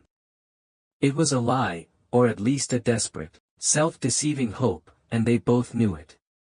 She knew, with a chilling, engineer's certainty, that the devastation would likely be immense, indiscriminate. Lycos looked at her for a long, silent moment, his ancient, sorrowful eyes filled with a profound, almost unbearable pity, not just for Kressa, but for her, for the terrible burden she had chosen, or been forced, to bear. "You carry a weight, Aaron, my child, that no mortal soul should ever be asked to endure," he said finally, his voice breaking. "May Hestia Cressia, in her deep, unfathomable earth wisdom, understand the terrible, necessary sacrifice you make this night in her sacred, desecrated name." He did not attempt to stop them, to dissuade her from her monstrous, yet perhaps heroic, course. He simply turned, a frail, defeated silhouette against the flickering backdrop of the burning city, and walked slowly, resolutely, back towards the smoldering, shattered ruins of the great library, as if choosing to share its inevitable, tragic fate, to become one with Kressa's lost memory. Down in the cloying, suffocating darkness of the ancient volcanic tunnels, the air was thick, heavy, smelling of primordial damp earth, of sulfurous mineral deposits. And of something older, something far more primal and unsettling, the cold, dead breath of the island's sleeping, volcanic heart.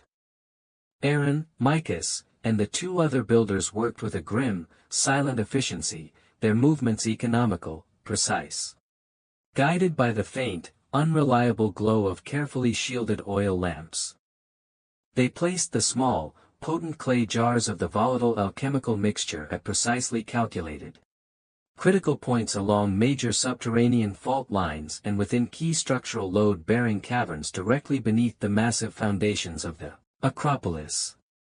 Every tap of Aaron's geologist's hammer against the rock face, every careful scrape of her fine-bladed chisel as she prepared the niches for the charges, echoed unnaturally. Disproportionately, in the claustrophobic, tomb-like silence of the confined space. Aaron's scar throbbed in a sickening, synchronous rhythm with her own hammering. Terrified heart. This was it. The ultimate, terrible act of uncreation. The final, monstrous, crescent answer to Zoratha's insatiable ambition, to the world's brutal, unending cycle of conquest and destruction. As the first, almost imperceptible hint of gray began to dilute the oppressive, smoke-filled blackness of the sky far above, visible through a narrow fissure in the cavern roof. They finished their grim task. The charges were set, their deadly potential dormant, waiting. All that remained was to ignite the slow-burning, oil-soaked hempen fuses, and then, to flee for their lives. Aaron sent Micus and the other two builders ahead, instructing them to get as far away as possible from the Acropolis, to try and warn those few Cressans who might still be alive and sheltering in the immediate vicinity of the designated collapse zone, though she knew, with a cold certainty, that such warnings would likely be futile, lost in the inevitable chaos. She would light the fuses herself. It was her design, her terrible decision, her inescapable, solitary burden. She stood for a long, timeless moment in the deepest, largest cavern, a vast, echoing chamber directly beneath the presumed location of Hestia Cressia's most sacred central shrine. She could almost feel the immense, crushing weight of the city above her, the sleeping, the terrified, the wounded, the dying. She thought of Tesh, his courage, his loyalty, his ruined leg. She thought of Lycos, his wisdom, his grief, his quiet, final defiance. She thought of Ilara, her troubling visions, her innocent faith. She thought of the crescent dream of independence, of beauty, of enduring, ordered civilization. And then she thought of Zorath, and the endless, brutal, blood-soaked cycle of conquest and destruction he so perfectly, so monstrously, embodied. Current part characters, 3999. Total characters, 55886. Let this, then, be the definitive end of it, Aaron whispered into the tomb-like darkness, her voice a raw, ragged breath. Let Kressa choose its own final, defiant oblivion over the slow degradation of your chains, Zorath. Let the earth reclaim what is hers. With a hand that, to her distant surprise, was perfectly steady, she touched the flickering flame of her lamp to the first thick, oil-soaked fuse. Then the second. Then the third, and on, until a dozen small, hungry flames sputtered. Then caught with greedy eagerness, eating their way with unnerving speed along the hempen cords towards the waiting, potent jars of alchemical fury. Aaron turned and fled. Scrambling with desperate, animalistic urgency through the narrow, treacherous passages, her breath tearing at her raw lungs, the acrid, sulphurous smell of the burning fuses, the smell of imminent, colossal destruction, filling her nostrils, searing her senses. She had to get out. She had to bear witness. She emerged, gasping and soot-covered, from a hidden, long-disused goat herd's bolt hole on the lower, western slopes of the city, far from the doomed Acropolis. Just as the brazen, arrogant carrion war horns blared their triumphant, blood-chilling call for the final, overwhelming assault. Zoratha's legions, a vast, terrifying river of glinting bronze and black iron, were already moving, surging with disciplined, unstoppable momentum up the steep slopes towards the Acropolis, their victory seemingly assured, their savage war cries echoing through the dawn's early, fragile light. Through a momentary gap in the swirling smoke, Aaron could see Zorath himself, a commanding, armor-clad figure on a magnificent black warhorse near the vanguard. His distinctive wolf-head banner held proudly, arrogantly aloft against the bruised, uncertain dawn sky. Aaron watched, her heart frozen, her breath caught in her throat. The fuses. Were they burning too slowly? Had she, in her haste, in her terror, miscalculated yet again, this time with consequences too monstrous to contemplate? Then, the very earth beneath Kressa, beneath the feet of the advancing carrion army, gave a slight, almost imperceptible, sickening shudder. A prelude. The first tremor was followed almost instantly by another, far more violent, a sickening, grinding lurch that threw scores of unprepared carrion soldiers sprawling to the ground. A low, terrifying, guttural rumble began to emanate from the deepest depths of the island, a sound that was felt as much as it was heard, a profound, visceral vibration that resonated in bone and marrow, the groan of a wounded, tormented world awakening to fury. Zorath, Aaron saw with a detached, almost clinical clarity, reined in his warhorse so sharply that the animal reared in protest. His head snapped up, his confident, arrogant posture instantly, almost comically, replaced by a look of startled, uncomprehending alarm. His disciplined legions faltered, their confident advance dissolving into a confused, uneasy milling, their war cries dying in their throats.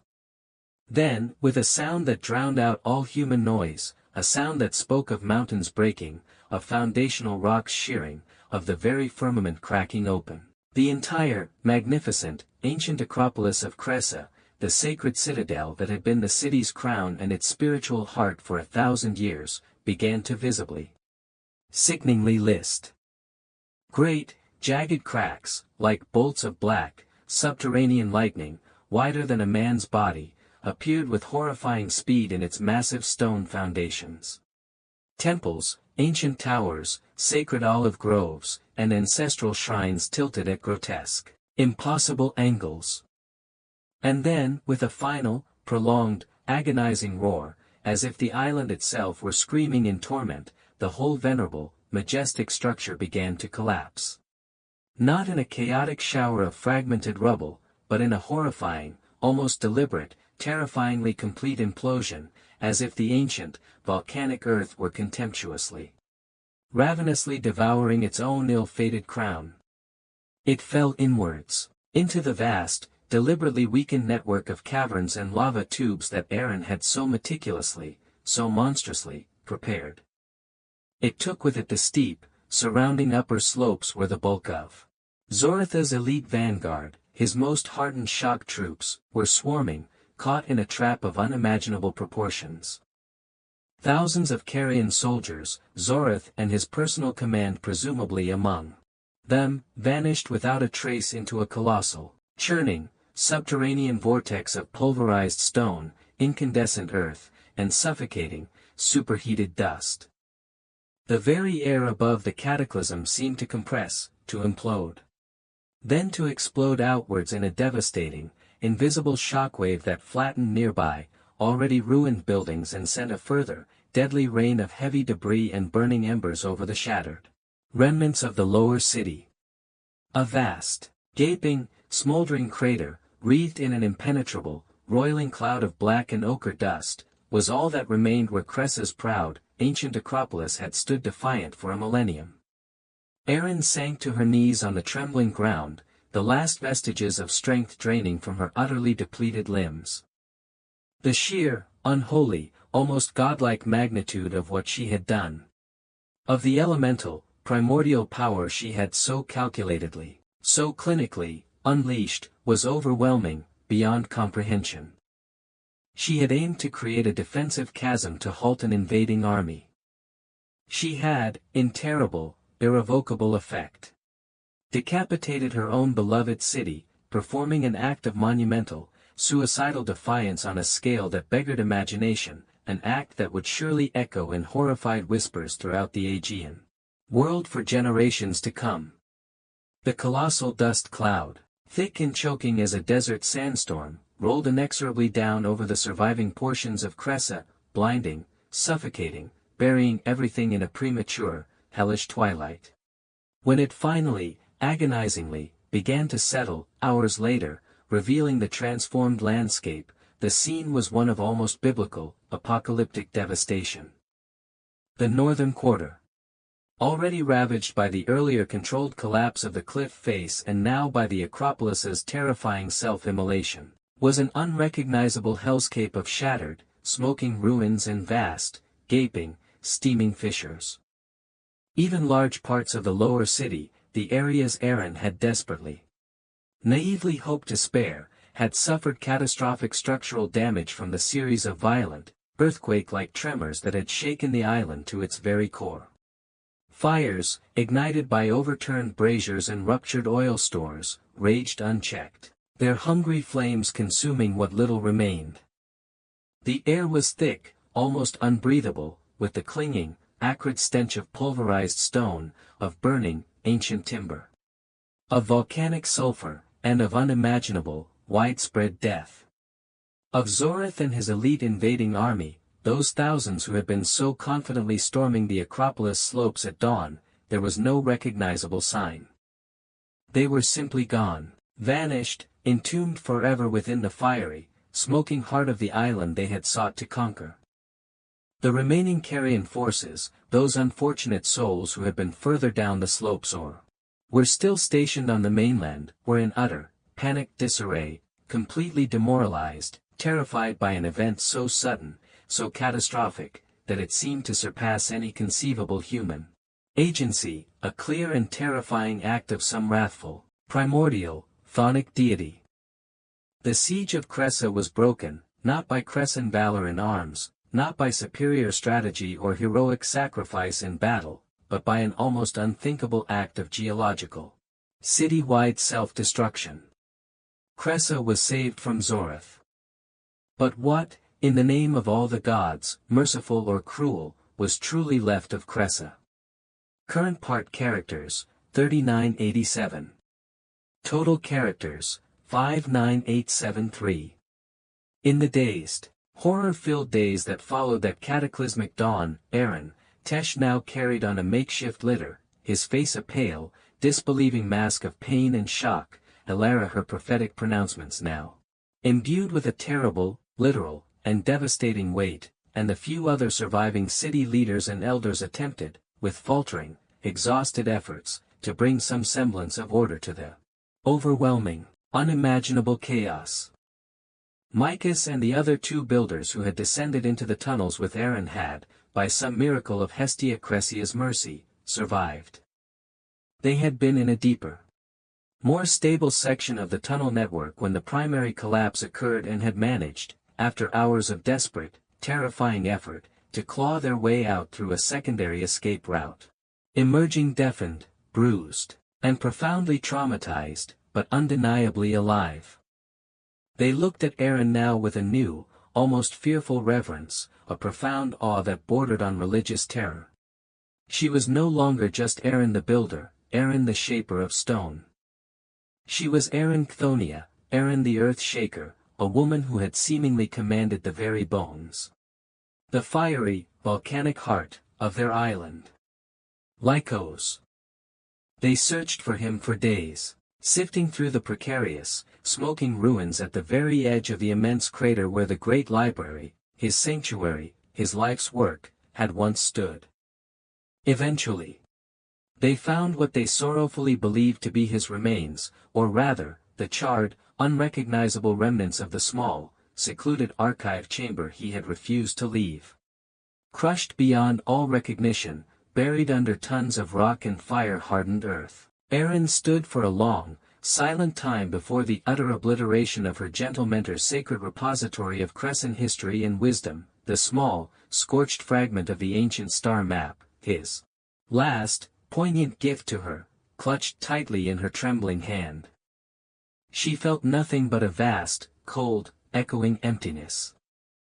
The grief was too monumental, too elemental, too deeply entwined with the city's own cataclysmic wound, to be processed, to be felt as mere personal sorrow. It was a shared, civic agony. Slowly, cautiously, like timid, nocturnal creatures emerging after a devastating forest fire, the surviving Cressans began to creep out from the rubble of their homes. From the cellars and cisterns where they had hidden. Their faces were dazed, streaked with soot and tears, their eyes reflecting the almost unrecognizable ruin of their once beautiful, ordered city. There were few, if any, cheers for their unexpected, unbelievable deliverance from Zoratha's army.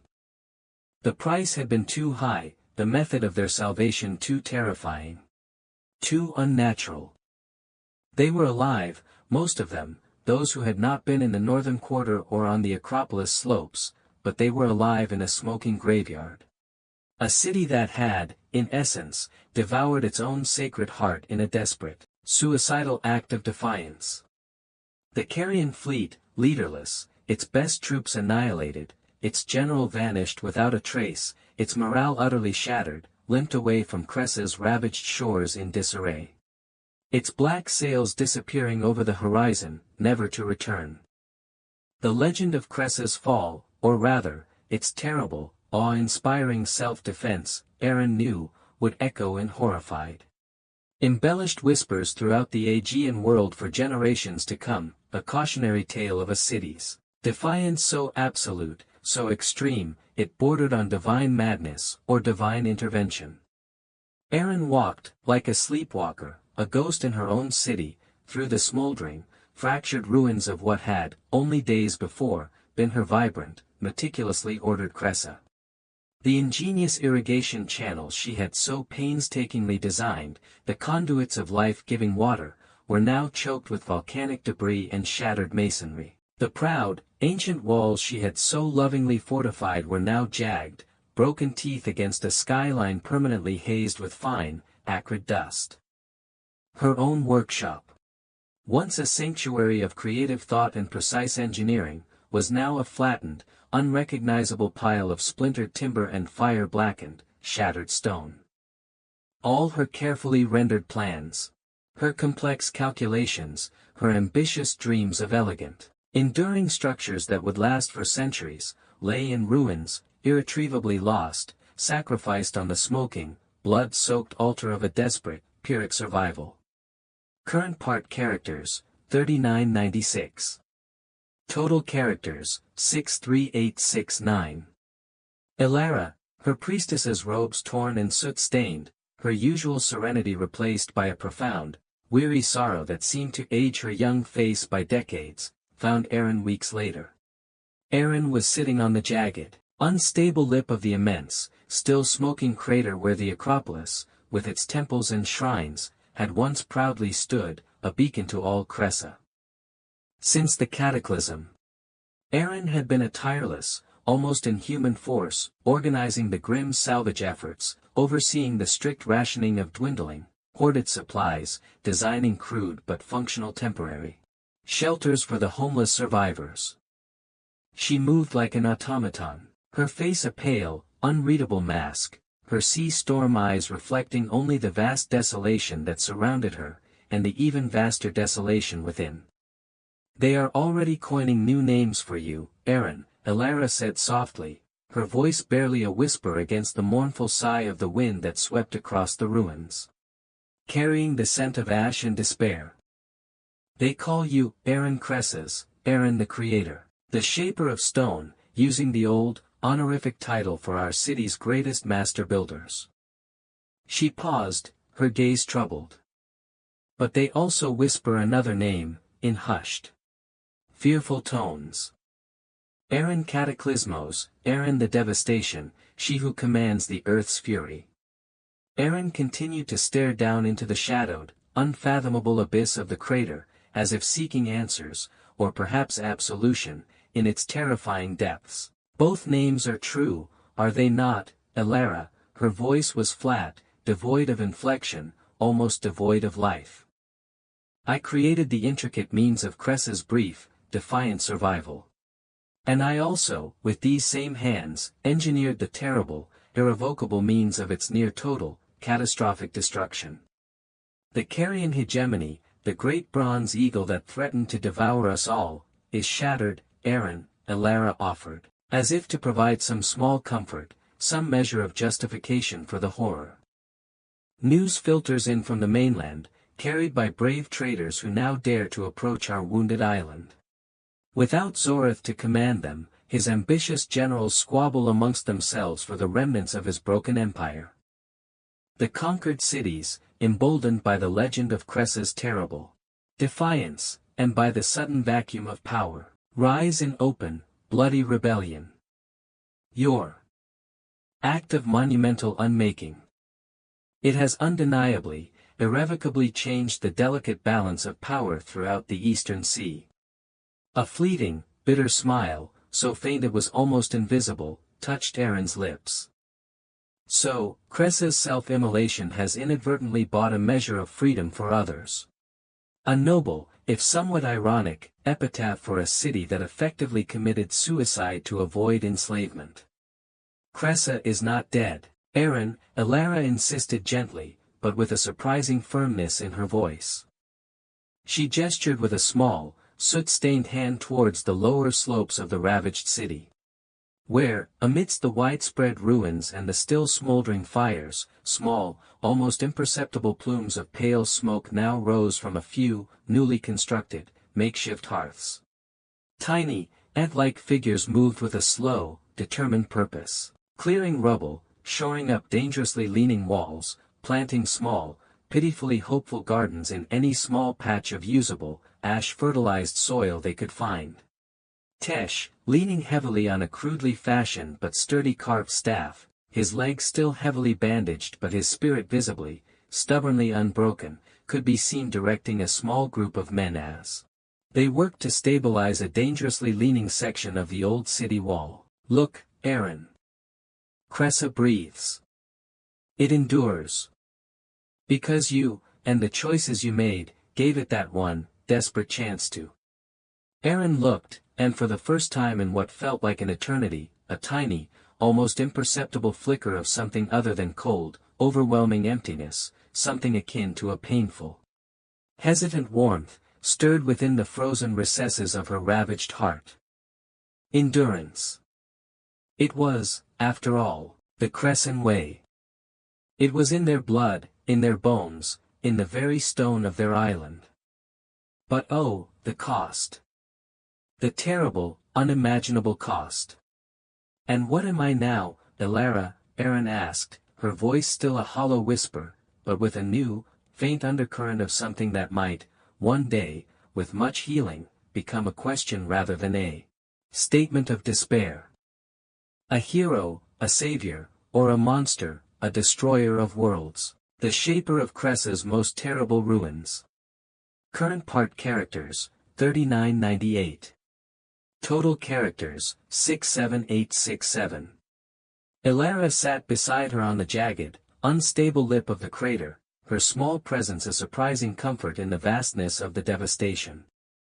Her young face, now perpetually shadowed by an ancient, sorrowful wisdom, turned towards Aaron. You are Aaron of Kressa, she said, her voice soft but imbued with an undeniable conviction. You are what Kressa, in its darkest, most desperate hour, needed you to be. The gods, or the fates, or perhaps the deep, sentient earth itself, chose you, Aaron, for this terrible, almost unbearable task. The immense weight of that choice, the sorrow of it, is undeniably yours to carry for all your remaining days. But so, too, Aaron, is the future, Kressa's future. And your own, if you can find the courage, the strength, to claim it from these ashes. She placed a small, surprisingly warm hand on Aaron's trembling arm. The earth that broke, that was so grievously wounded, can, in time, be healed, Aaron.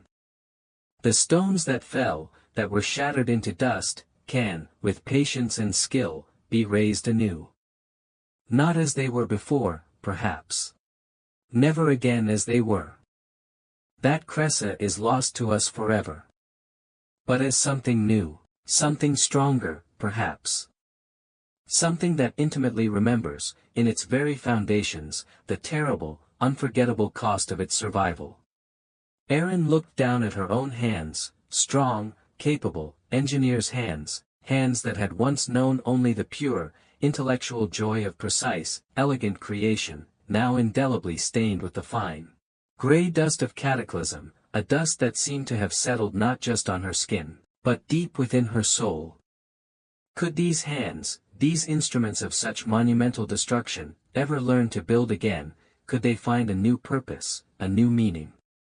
In this desolate, heartbreaking landscape of sorrow and ruin, she thought of Lycos, of his unwavering, passionate belief in Kressa's enduring memory, in the importance of preserving its history, its spirit. She thought of Tesha's steadfast, uncomplicated loyalty, his simple, powerful faith in her, even now. She thought of the frightened, haunted, yet undeniably hopeful faces of the Crescent survivors. Looking to her, their stone shaper, their earth shaker, for guidance, for a path out of the darkness. Slowly, hesitantly, as if testing the strength of some long and used internal muscle, Aaron nodded. Perhaps, she whispered, the word of fragile, tentative exhalation against the vast, mournful silence of the ruined city. Perhaps, Elara, there is still something left here worthy of building. Something that can rise from this grief. The rebuilding of Kressa, Aaron knew with a chilling certainty, would be the arduous, painstaking work of generations. The city would never regain its former, perhaps naive glory, its innocent, sun-drenched beauty. The great, gaping scar of the Acropolis crater, a raw, visceral wound in the island's flank, would remain forever, a permanent, silent, eloquent reminder of General Zoratha's rapacious ambition and of Aaron's terrible, world-altering choice. The new Kressa, the Kressa that would slowly, painfully emerge from these ashes, would be a city forever built on the precipice of an abyss. Its architecture simpler, starker, more pragmatic, its civic spirit inevitably tempered by profound tragedy, its collective memory long enshadowed. Aaron would lead that rebuilding. It was her inescapable destiny, her penance, her only possible path towards a semblance of peace. She would pour all of her formidable genius, all her unexpressed sorrow, all her fierce, wounded, complicated love for her city and its resilient people, into every new foundation stone, every meticulously planned new wall, every humble new dwelling. The pure, untainted joy of creation, the innocent passion that had once been the guiding star of her existence, would never fully return. It was lost, buried under the rubble of the Acropolis, a casualty of war as significant as any human life. But in its place, Aaron sensed, something else was slowly, tentatively beginning to grow. A grim, profound, and deeply compassionate understanding of the inherent fragility of order, of the ever-present, encroaching shadow of chaos, and of the terrible, beautiful, unbreakable strength of a people who had looked directly into the abyss of annihilation and had, against all odds, chosen to build again. Current part characters, 3969. Total characters, 71836. The songs that Kressa's bards and storytellers would eventually compose and sing of Aaron, in the flickering firelight of their rebuilt, humbler hearths, would be complex, multi-layered narratives, their melodies tinged with both profound, reverent awe and a certain lingering, sorrowful fear. She would be remembered not as a simple hero, not as an unblemished savior, but as the woman who had saved her city by unmaking its sacred heart. The brilliant, enigmatic engineer of both its improbable survival and its deepest, most unforgettable wound. A mythological figure in her own right, her story would become a stark, enduring testament to the truly devastating, tragic human cost of war. And to the bitter, stubborn, almost incomprehensible will of a community to endure, to rebuild, to reclaim life from the very jaws of death. Her personal scar, the pale line on her temple. And Kressa's great, central crater, its own monumental scar, would forever mirror each other, silent witnesses to a tragedy and a triumph so intertwined they could never again be truly separated. The first year after the cataclysm was a quiet agony of survival. The Carian hegemony, fractured by internal power struggles following Zoratha's disappearance, posed no immediate threat. This fragile peace allowed Kressa to focus inward. Aaron, with Tesh as her steadfast right hand, his limp a constant reminder of the northern wall's fall, established a new, pragmatic council. Orso's faction was gone, mostly victims of Aaron's final, terrible stratagem, and there was little appetite for dissent among the shocked survivors. Necessity was the new ruler. Aaron's days were consumed by the most basic of needs, ensuring clean water from repaired cisterns, distributing dwindling food stores, designing sturdy, quick-to-build shelters against the coming winter rains. She drew plans on salvaged slates, her lines precise, economical. The grand, sweeping visions of her past were replaced by a meticulous attention to immediate function. Each new wall was not a statement of civic pride, but a shield against the wind. Each new roof, a promise of meager warmth. Micus and his surviving builders were her tireless workforce. They no longer looked at her with just respect, but with a kind of hushed reverence. They had been in the tunnels with her. They had felt the earth's fury answer her command. They obeyed her slightest gesture. Her quietest word, as if she were an oracle herself. This new deference was another weight Aaron carried, another layer of isolation. The crater where the Acropolis had stood remained a no-go area, its edges unstable, its depth still occasionally venting sulphurous steam. Elara declared it sacred ground, a place of both immense sorrow and divine intervention. She held small, subdued rites at its precipice, her chant simpler now, more mournful. Speaking of Hestia Cressia's sacrifice and the long, slow path of healing for the land and its people. Many Cressans avoided the crater altogether, the sight of it too potent a reminder of their loss, their terror, and the terrible price of their survival. Aaron, however, found herself drawn there in the quiet hours before dawn. She would stand on its jagged rim, the cool morning air on her face, and look down into the shadowed abyss. It was not just a hole in the ground. It was a void in Kressa's soul, a void in her own. Lycos was down there. The great library, with its irreplaceable scrolls. Its centuries of Cressan knowledge and poetry, was down there. The sacred heart of Hestia Cressia's worship was down there. And Zorath, the catalyst for all this destruction, was down there too, his ambition finally, definitively, silenced. She did not feel triumph. She did not feel hatred. Mostly, she felt a profound, aching emptiness, a builder's sorrow for a masterpiece unmade, even if by her own hand. For a necessary, terrible purpose. She would often trace the lines of the crater with her engineer's eye, calculating its volume, the angle of its slopes, the geological instabilities that remained. Even in her grief, her mind sought to understand, to quantify, to bring order to the chaos she had wrought. One morning, Tesh found her there, his silhouette stark against the first pale light. His limp was more pronounced in the cold air. "You should not be so close to the edge, Aaron," he said, his voice rough. "It is still settling. All of Kressa is still settling, Tesh," she replied without turning. "Into something new. Something less." He stood beside her, following her gaze into the depths. "Less, perhaps. But not nothing. We are still here. That is your doing.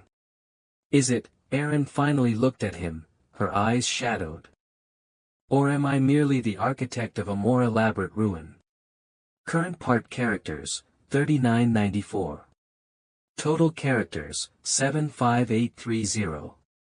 Tesh met her gaze squarely, his own honest and unwavering despite the pain that always lingered there. You did what had to be done, Aaron. You made a choice no one else could, or would. Some call it monstrous. I call it Kressa. He gestured towards the lower city, where the first sounds of the day were beginning, the tentative clang of a smith's hammer, the distant cry of a child. They live because of that choice. They rebuild because of it. That is not a ruin, Aaron. That is resilience. His simple words, devoid of artifice, touched a chord within her that had long been silent. Resilience. Yes, that was Kressa. That was its people. And perhaps it was her too.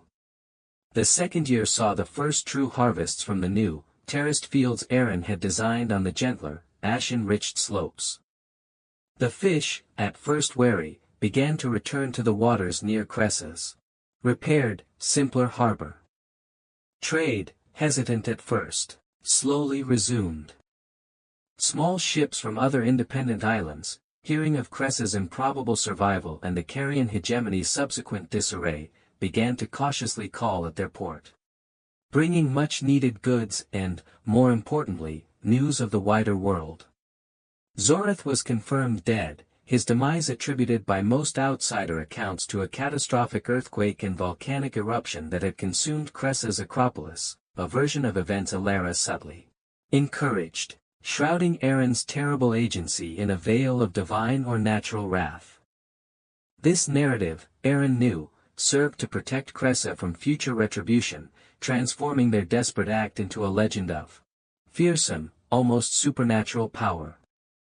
It also, conveniently, protected Aaron from the full weight of external judgment, though it did little to lessen her internal burden. She focused on the practical, the tangible. New dwellings, built from salvaged stone and Kressa timber, rose in neat, defensible clusters. She designed a new, smaller council hall, a new marketplace, a new shrine to Hestia Cressia. Not on the lost Acropolis, but nestled in a sheltered valley near the city's main spring, the source of its life. Her designs were stark, unadorned, emphasizing strength, utility, and an almost severe simplicity. There were no grand colonnades, no soaring towers, no intricate friezes. Beauty, if it existed in the new Kressa, was the beauty of honest function, of resilience made manifest in stone and wood. Lycosa's lost wisdom haunted her. She had Micus and his builders carefully sift through the more accessible debris at the edge of the great library's obliteration, hoping to salvage even a few fragments of Kressa's recorded past. They found little, a handful of fire-blackened scroll casings, a few shards of inscribed pottery. Each fragment was a fresh stab of grief.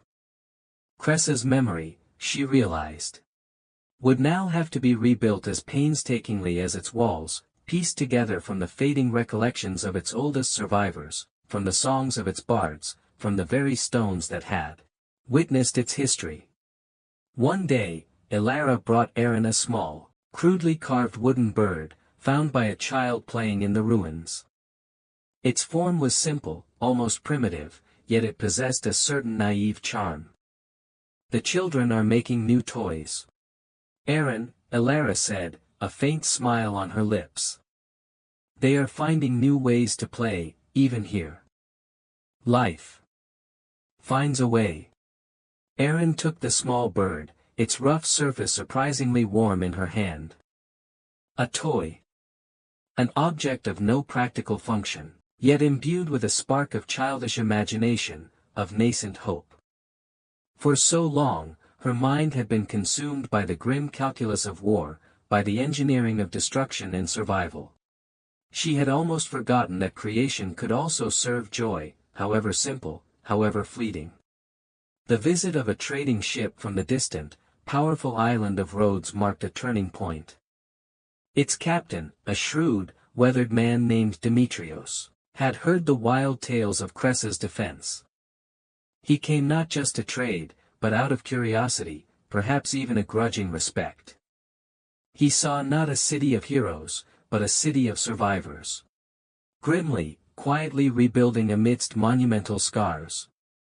He saw Erin, her face etched with a weariness that went beyond her years, her hands still those of a builder. But her eyes holding the shadows of unimaginable choices. Current part characters, 3,993. Total characters, 79823. Demetrios of Rhodes sought Erin out in her temporary workshop, a drafty but functional space cleared amidst the ruins of the old artisan's quarter. He was a man of the world. His gaze astute, missing little. He had seen cities rise and fall, empires crumble and new powers emerge. "Your Kressa, Lady Erin," he said, his voice a low rumble, "is a legend in the making. Though a harsh one." He looked around at the salvaged tools, the meticulously drawn plans for a new grain distribution center. "They say you commanded the very earth to swallow your enemies. Is this true?" Erin met his gaze directly. "They say many things, Captain." Kressa faced an overwhelming foe. "We used the means at our disposal to survive. The earth of Kressa. It has always been a powerful, if temperamental, ally." She would not confess the full truth of her engineering, not to an outsider. The myth of divine or natural intervention was a safer shield. Demetrios nodded slowly, a shrewd glint in his eyes. "Indeed. The gods, or the earth, clearly favor your island. Or perhaps, they favor a mind that understands their deeper currents." He paused. "The Carian hegemony is no more. Its fragments now war amongst themselves. There is a vacuum of power. And vacuums, as you know, are always filled." Erin understood his implication. The world remained a dangerous place. Kressa's improbable survival had bought it time, but not permanent security. "Kressa seeks only peace. Captain," she said. "The peace to rebuild, to heal. Peace is a luxury few can afford unprotected," Demetrios countered. "Your unique defenses have made Kressa a place of both fear and interest. Other powers, rising from the Carian ashes, may one day look this way, either in alliance or in conquest, eager to learn your secrets, or to ensure such power is never used against them." His words were a cold reminder. Erin's work, her terrible creation, had not just saved Kressa. It had also marked it, made it a significant, if unsettling, piece on the great, complex game board of Aegean politics. Kressa's only secret, Captain, Erin said, her voice firm, is the will of its people to remain free. And the ingenuity born of that will. Demetrios smiled, a brief, knowing expression. "Ingenuity is a valuable commodity, Lady Erin. More valuable than gold, in these uncertain times." He made her a generous offer for Crescent olives and the island's unique volcanic pottery, and proposed a formal trade agreement. It was the first small sign of Kressa's reintegration into the wider world, a world that now saw it not as a victim, but as a strange, formidable survivor. As Kressa slowly, painfully, climbed back towards a semblance of normalcy, Erin found her role shifting.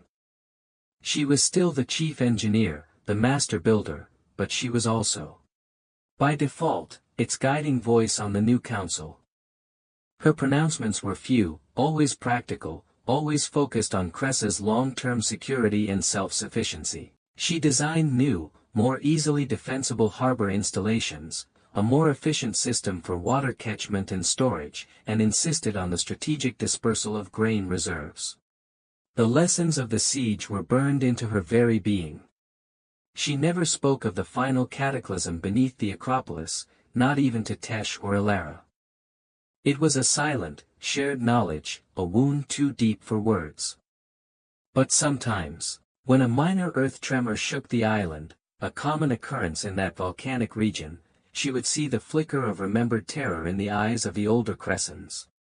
And she would feel the phantom weight of the collapsing Acropolis pressing down on her own soul. The great crater remained. Over years, hardy shrubs and wildflowers began to colonize its steep, unstable slopes, softening its harshness, but never entirely concealing the violence of its birth. It became a place of pilgrimage for some, a place of fearful avoidance for others. Elara, now a respected high priestess, established a new, open-air shrine to Hestia Kressa on its southern rim, a place of simple stone and sacred fire, overlooking the recovering city. She taught that the crater was not a tomb, but a crucible, a place where Kressa had been unmade and then reborn, through fire and earth, into something new, something sorrowfully wise. Current part characters, 3999. Total characters, 83822. Erin rarely visited the new shrine. Her communion was with the stones themselves, with the challenging mathematics of reconstruction, with the enduring, stubborn resilience of her people. She found a quiet, almost painful solace in the meticulous planning of new terraces for olive groves, in the precise alignment of a rebuilt retaining wall, in the careful shaping of a keystone for a new bridge that would span one of the lesser fissures created by the cataclysm. Each act of building was a small act of defiance against the chaos she had both witnessed and unleashed. One cool spring evening, many years after the siege, when the first silver threads had begun to appear in Erin's dark hair and Tesh's limp was a familiar, accepted part of him, Elara found Erin sketching by lamplight in her rebuilt, though still austere, workshop. She was designing a new type of windlass for lifting heavy stones. Her brow furrowed in the same intense concentration that had characterized her since childhood. "You are still coaxing secrets from the inanimate, I see," Elara said, her voice gentle. The years had deepened the wisdom in her eyes, but a youthful serenity remained. Erin looked up, a faint, weary smile touching her lips. "The stone always has more to teach, Elara. If one is willing to listen." "Kressa listens to you, Erin," Elara said. "You have given it back its bones, its sinews. And slowly, its heart is beginning to mend." She gestured to the open doorway, through which drifted the distant sounds of evening life, the laughter of children, the murmur of conversation from a nearby taverna, the rhythmic clang of Micas's hammer, now training a new generation of stonemasons. "It is not the Kressa of old. That Kressa, perhaps, was too proud, too complacent in its beauty. It was innocent," Erin said quietly, her gaze distant. "And innocence rarely survives contact with the world as it is." "No," Elara agreed. "But wisdom can be born from that loss, a harder wisdom. A more compassionate wisdom." She looked at Erin intently. "Have you found any peace, Shaper, in all this rebuilding?" Erin considered the question for a long moment, her fingers tracing the lines of the windlass design on the slate. Peace. It was a word that felt alien, a concept from a forgotten language. "I find purpose, Elara," she said finally. "There is work to be done. There is always work to be done, to build, to strengthen, to prepare. Perhaps that is a form of peace, for one such as I." She knew the world beyond Kressa's shores remained a dangerous, unpredictable place. New empires would rise, new Zoriths would emerge, their ambitions just as vast. Their methods perhaps even more brutal. The cycle of conflict, of creation and destruction, was as eternal as the tides. Kressa's survival, its legend, might serve as a temporary deterrent, a cautionary tale, but the hunger for power, for dominion, was a fundamental, tragic flaw in the heart of humankind. Her greatest, most terrible creation, the unmaking of the Acropolis, had been an act of monumental destruction, a desperate answer to an overwhelming threat. But perhaps, she thought, her true legacy would not be the crater, the scar, the legend of the earth shaker. Perhaps it would be in the quiet, stubborn resilience of the rebuilt city, in the carefully laid stones of its new, humbler dwellings, in the faces of the children who played in its recovering streets, children who would grow up knowing the stories, understanding the cost, and hopefully, choosing a different path. Erin picked up her stylus. There was a new defensive algorithm for the harbor chain she needed to work out, a subtle improvement to the warning beacon system. The work, indeed, was never done.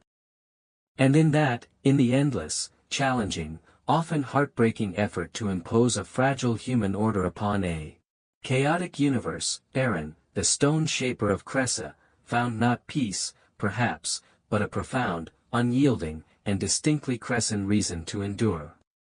The island had claimed a part of her soul. But she, in turn, had given it back its future, etched in stone and sorrow, but also, undeniably, in hope.